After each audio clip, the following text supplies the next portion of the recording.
everyone, welcome back to my channel. This is part 2 of my Q&A. I had posted a Q&A request on my Instagram and I got quite a few questions, so I already did part 1 and this is part 2. So grab yourself your beverage of choice and let's get started. So I've got my iPhone here, and you guys, sorry if I butcher your names, but here we go. The first question is from Birkengirl_54. It says, what does your husband think about your love affair with Luxe Goods, and also how do you deal with negative feedback from close friends and family? Well, Bob doesn't mind my Luxe addiction. Actually, I make my own money, so he says, as long as you meet your financial responsibilities and the goals that we set out for my savings, he says, the rest, it's your money. You can do whatever you want with it, but he's my financial advisor as well. So, we try and work through things, and we try and budget for things if we know it's going to be a big expense in the year. You guys know that I put lists together, so I'll tell Bob, this is kind of what I'm planning for the year, and then we plan appropriately. And sometimes it doesn't go the right way, sometimes it does.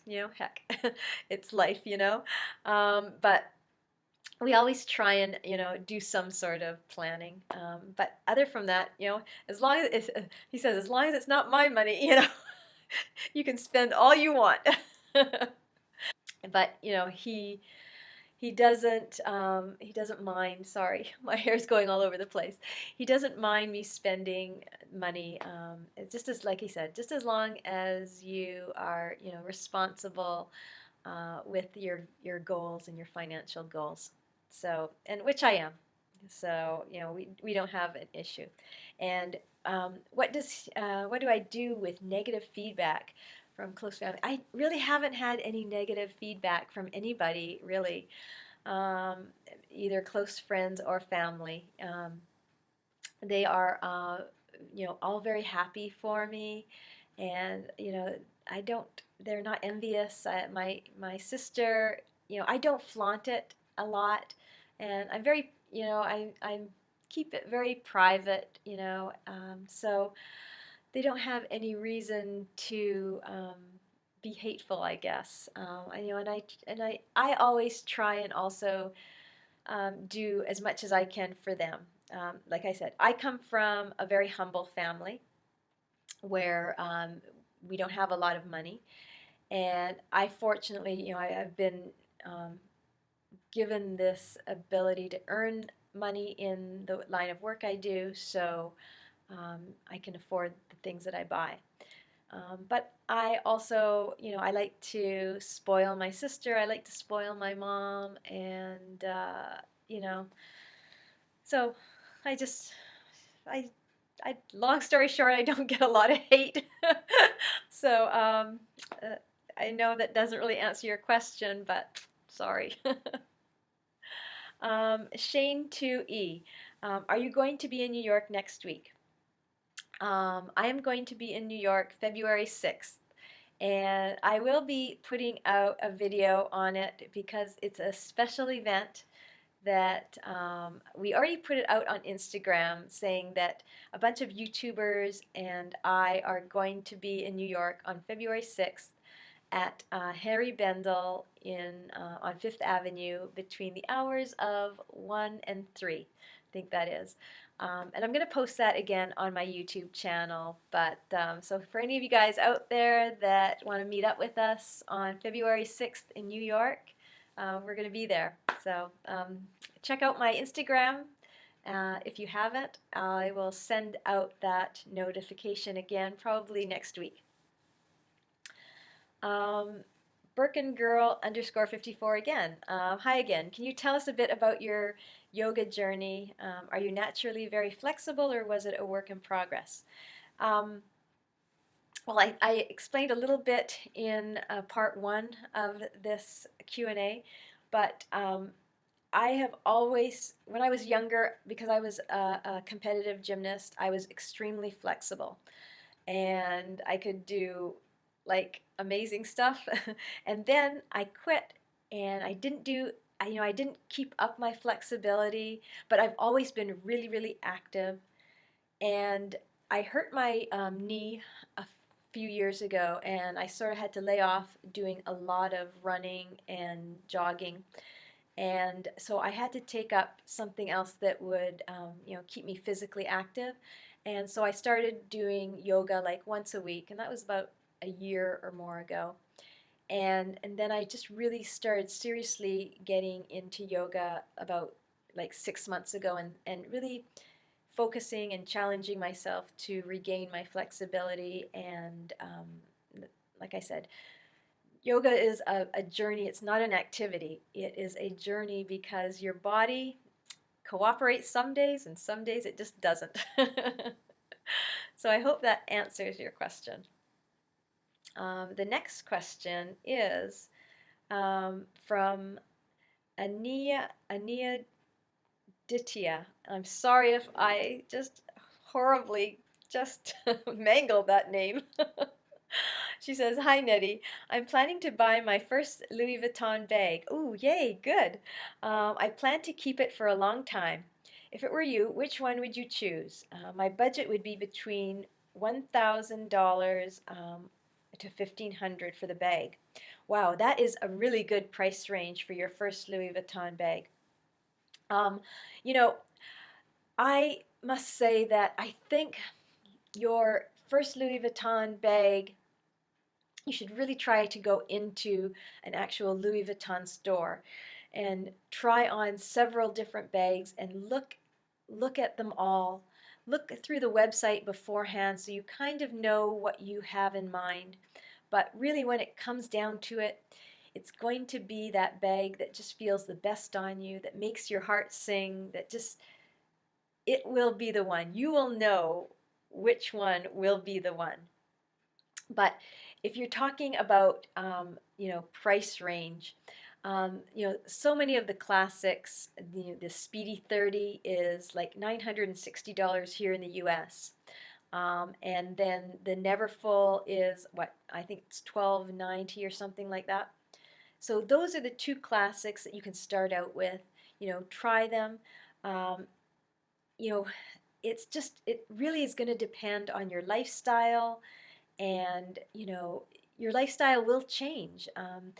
What you buy when you're young may not suit you 10 years later because you're going to be in a different time in your life. And so it's it's sort of a hit and miss thing, but those classics will stay with you through many, many, many years.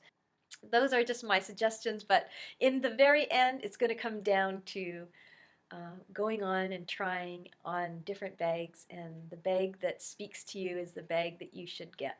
So that's what my suggestion is. The next question is from TMR72. She says, "Hi Nettie, love your videos. Thank you very much." She goes, "I want to purchase my first cosmetic bag from Louis Vuitton to carry in my handbag. Do you prefer the pouch or the small toiletry bag?" I personally prefer the pouch for my cosmetics, just because it is a little bit wider, and I have it right here. It's a little bit wider, and although it goes narrow on the top, I just find that it carries everything that I need. And if I'm carrying a little bit, wider of an item, like a little bit of a bottle or something like that, it'll fit in here. The other thing I would say about the Toiletry 19, which I also have here, is the only difference is this one's a little higher. And so it will hold things that are a little bit taller, and that would be the only thing. But it is a little bit more narrow in width than the cosmetic pouch. But obviously you can stack things a lot higher in the toiletry than you can versus the pouch. I'll do a review on both of these, and what fits in this versus what fits in this, and vice versa. So, I'll put that out in the next day or so. So you can watch that and make up your mind. But for me personally, I always use the domed cosmetic pouch for my makeup. And mainly because I don't use a lot of makeup. So that's also a that's also something to keep in mind. Um, the next question is from Lady Loves LV. Hi, Nettie. Yes, which is your favorite makeup bag? She always so asks the dome shaped or the toiletry. And which print do you prefer? So I just said the domed one, and for me, it's monogram. I actually don't own one piece of damier ebene, and that is a crime, isn't it? um, that I've got to rectify that this year. I'm gonna buy a piece of damier ebene this year. I don't know what it's going to be, but I need to like branch out into that, I think. So maybe this year I'll have to add one. And then she says, could you also do a review on your Louis Vuitton and Burberry scarves? Which one are your favorite? Well, shock of all shocks, I do not own any Louis Vuitton scarves. All of my scarves are from Burberry. So, based on that, I think Burberry is my favorite. But I'm going to rectify that. You can keep me honest on that. I am going to rectify that this year. I have a Louis Vuitton scarf in my wish list for 2016, and it is the denim shawl in noir. So that is the one I have on my wish list. And so 2016, I have like main items that I want to get. And that's one of them. Uh, so the next question is from Joyce Lee 898. Hi Nettie, how did you end up living in America? Were you originally from Vancouver? Yes, I was born in Vancouver, and I lived there until I was 33, and then I moved to the States when I was 34. So I've been here ever since, almost 20 years. It says, the next question is from Psych T. Hi Nettie, love your video. Thank you very much. Do you own any Lux watches? If so, which one? Have a great weekend. Oh, you too. Um, no, I do not own any what I would classify as Lux watches. I own, Michael Kors, and I own some Coach, and I own a Citizen, but I do not own any what I would classify as luxury watches. But that as well is going to be rectified. This is the year of the watch. I said to Bob, I have the Cartier Tank watch on my list, and that will happen probably sooner rather than later. So, it's one of the items that is on my radar very soon. The next question is from TMR72 again. Do you have anything from Goyard? And if so, what do you think of the quality? Oh, no, I don't have anything from Goyard yet. But, I really love their totes. I just recently put it on my list. And I really like the red or the yellow tote. So I think their quality is amazing too. Sometimes we get so focused on, one brand, and we forget that there's a lot of other brands out there. And Goyard's been around, I think longer than Louis Vuitton, or about the same, time frame. And they have wonderful, wonderful bags. I was in actually Bloomingdale's. What was it? Oh, probably about 4 months ago, and I was looking at some Goyard bags, and I thought they were just beautiful. So the next question is from Susie Tunes. Says, hi Nettie, love your inspiring yoga pictures. Oh, thank you. I love doing them. So the story behind your gymnastics and yoga ability would be great to hear. I think in my, in part one, I explained a little bit, but I was a competitive gymnast, and I was in the Olympic stream, and didn't quite make it to the Olympics, but was pretty good. And so I've always been, very, flexible, very competitive, and when you quit gymnastics, you get into other things because you're so active for so many years that it's so much part of your life, and being physical and being athletic has always been a part of my life, and so about a year or so ago, I started doing yoga because of an injury to my knee, and I couldn't run anymore or do a lot of jumping around. And yoga just seemed to be a lot kinder and easier on this old body of mine now. So I just started doing a lot more of it, and I just love it. I love yoga. I feel very centered. It relaxes and calms me, but yet it challenges me, and it so it feeds that inner activity that I need to feel whole and to feel, just to make my body feel strong. And I always, that's really important to me is for my body to be strong. Because I've always been able to be very physical and very active, and so yoga was just a natural progression for me, and I love it. It's like I'm getting very into it, and it's a journey. It's my journey, and I'll probably be posting a lot more pictures because I'm getting a lot more into it. So I hope you bear with me, and it's my new addiction, I guess you could say. Um, okay, so the next question is from No Ordinary LV. What is your holy grail handbag, no matter the designer, if money wasn't an option? Well, I already kind of alluded to that in my part one. It is my Kelly bag in the gold Togo leather, size 32, with either gold or silver hardware. I'm not too picky. So when I find the right one, I'll know. The next question is from Noble Cal. I want to start a curated designer shoe in I think collection instead of many, many shoes. Do you have suggestions? Quality, fit, wear per dollar.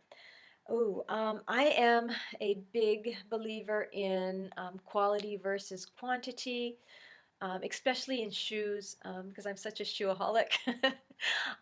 So, if you're going to start a shoe collection, and my suggestion is to stick to quality shoes, and to start with some really nice pumps that can take you from work to fancy events. Um, it's always a good idea to have like a medium level pump and a lower pump, one that elongates your leg, and one that is comfortable enough for working and going to work in.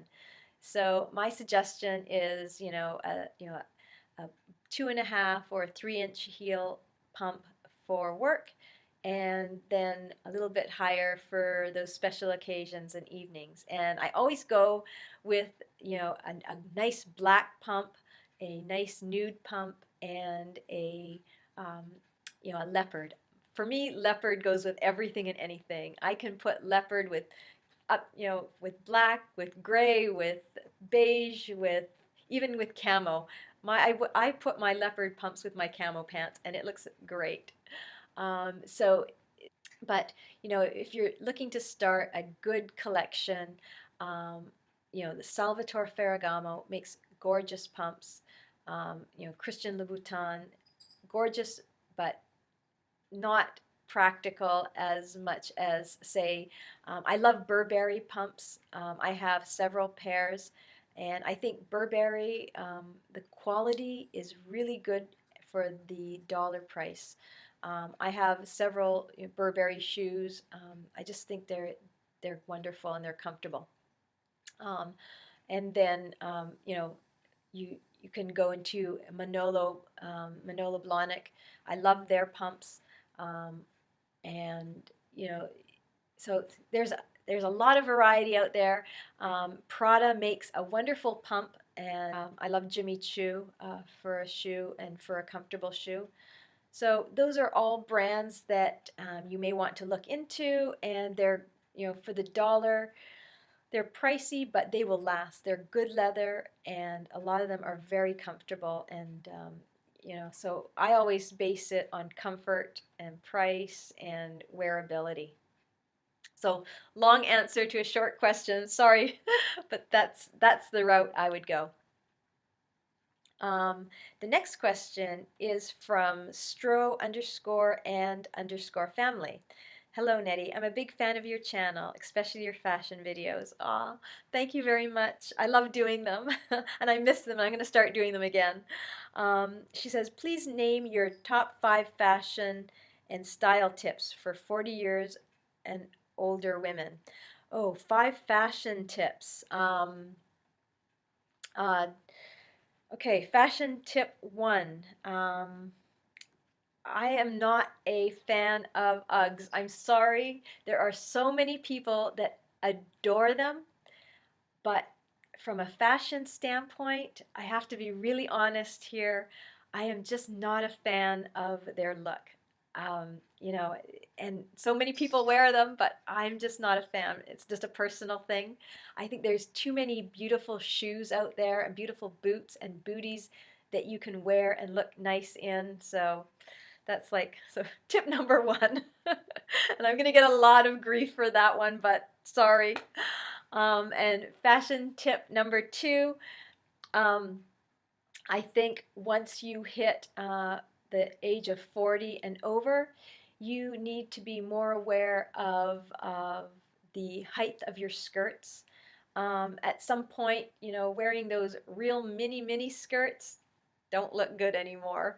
And, I think as you get older, you should cultivate yourself and try and look a little more chic and put together.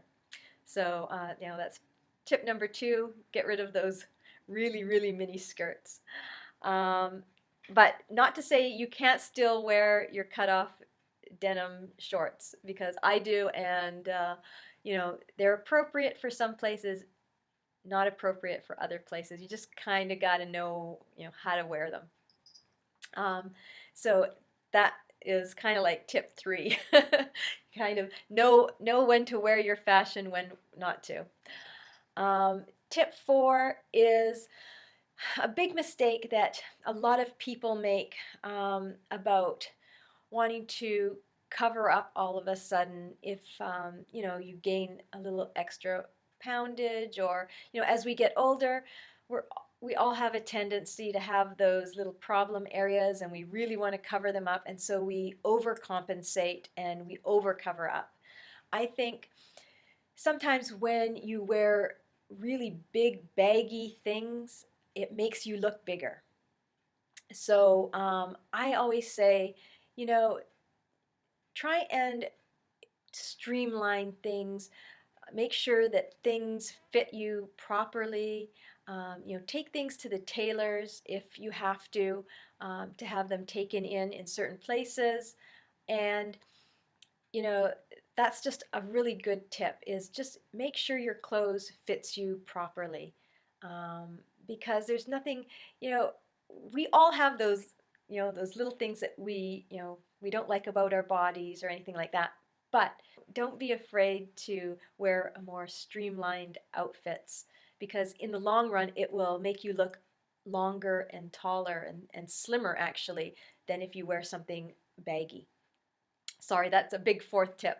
And my last tip would be, don't shy away from color. A lot of times as we get older, we think, oh, black and white, or just keep to the real basics.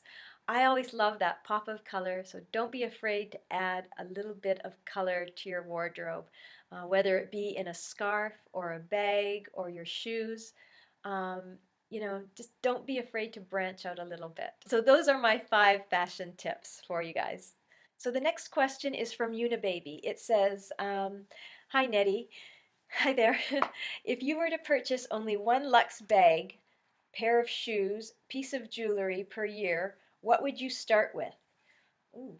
I would probably start with, hmm, I would probably start with the bag, and then I would purchase the jewelry and then the shoes, because if I ran out of money, the shoes would probably be the least expensive item in that year. So there you go.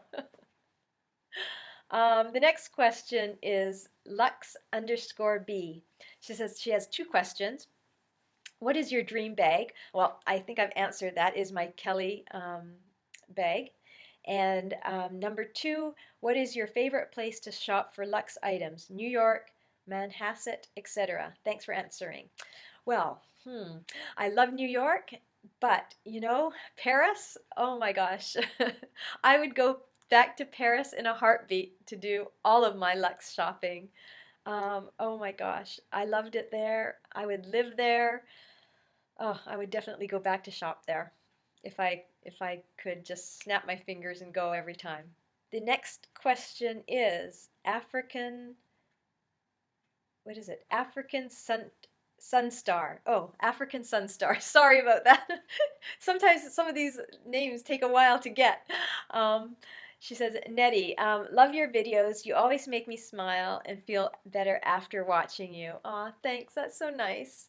My question is, if you could, this might be difficult, she says, could you explain why you think you need to upsize on the Balenciaga? I live in Canada and it seems like I might only be able to get it from Vancouver and scared to order the wrong size. What do I need to look for? If you can help. She goes, I know it's a weird question. No, it's not a weird question. And then she actually means the Balenciaga sandal. So this is the Balenciaga sandal. And just to answer the question is Balenciaga, the way they make their sandal, I think the back of this strap is the way it fits into these little thongs are very short. So if you have your heel that comes out to the back of the footing here, it tends to pull quite hard here. So when I buy, these are a 36. I usually wear a 35. When I tried on the 35, the way this thong is situated, my foot was really pressing up against this part of the sandal, and it was really pushing in between my two toes really tightly.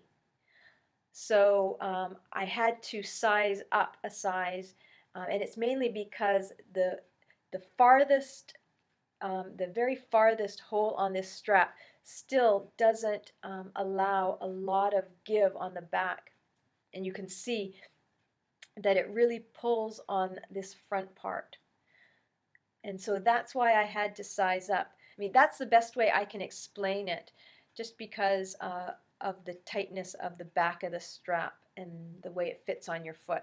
I think if you're ordering these, make sure that they have a really good return policy at the place that you order them from, because unless you try them on yourself, everybody has a different foot. Everybody's foot fits different. So just my suggestion is to size up because of that back strap, but just make sure they have a really good return policy in case that doesn't work out for you. Anyways, I hope that was helpful for you. Thank you for all of the questions. That was the last one. I hope this wasn't too long, guys, but we will see you in the next video. Bye, everyone.